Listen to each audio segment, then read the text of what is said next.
So today we are going to be talking about exogenous onchronosis. Exogenous means that it's coming from outside. You're introducing it into the body. Onchronosis means that there's deposition of pigment. And that pigment appears, when you look at it, it appears blue-black or grayish-black on the skin. And that pigment is usually deposited into the second layer, which is called the dermis.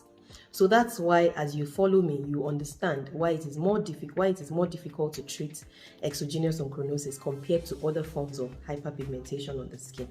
So what causes exogenous onchronosis? The most common cause of exogenous onchronosis is the use of hydroquinone containing bleaching creams for longer than accepted periods. Why did I say longer than accepted periods? Because there's a place for the use of hydroquinone. Sometimes I need to use hydroquinone for some of my patients. There's something we call the medically accepted level of hydroquinone in cream. And when I am using it as a dermatologist, I know that this is the period of time I'm going to use it for, and the patient must be practicing sun protection. So what happens with people that want to bleach their skin? They want to do it fast because I like my dark color. I don't want to bleach my skin. But the person that wants to bleach the skin, when they start something that is making their skin get bleached, they continue to use it because it's giving them the desired effects that they want. So they use it for 1 month, 2 months, 3 months. And the initial thing is that the skin is getting, it's responding to what they are trying to do. And they continue to use this hydroquinone containing creams for longer than necessary. And they are not even practicing sun protection. So they probably are using the cream for close to 1 year.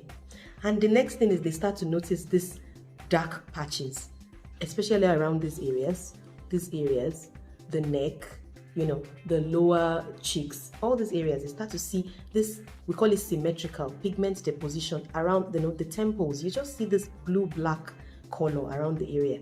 And the next thing is to go to my cream mixer that mix something for me, that please, I need something to make this thing go away. Unfortunately, they give you another cream, contains hydroquinone. The vicious cycle continues. As you use it, the more you use the cream, the more the pigment gets deposited. I don't want to go into the medical way that this pigment is getting deposited. But with continued use of hydroquinone cream, you start to have that pigment deposition. And recall that I mentioned that it's in the second layer of the skin. The second layer of the skin, it makes sense that if something is on the top layer, there's a stain in the top layer, it's easy to flick that out, to take it off. If it is in the second layer, it becomes more difficult. So how do you manage exogenous onchronosis? The first thing is you need to stop the offending agent. A lot of bleaching creams are out there now that contain hydroquinone. You don't know, but in fact, when I was doing my residency, we used to say that all those creams that have orange covers, red covers, a lot of them contain hydroquinone because they won't list the ingredients there, but yet we see the side effects of exogenous onchronosis. You may now decide you need to ensure that you are going to be using sun protection. Remember that I mentioned sunscreen with sun protective factor of 50 when you have exogenous onchronosis. Then if you're going to use something to try and lighten the color, you are looking for mild agents like vitamin C and vitamin E containing cream, like retinol cream.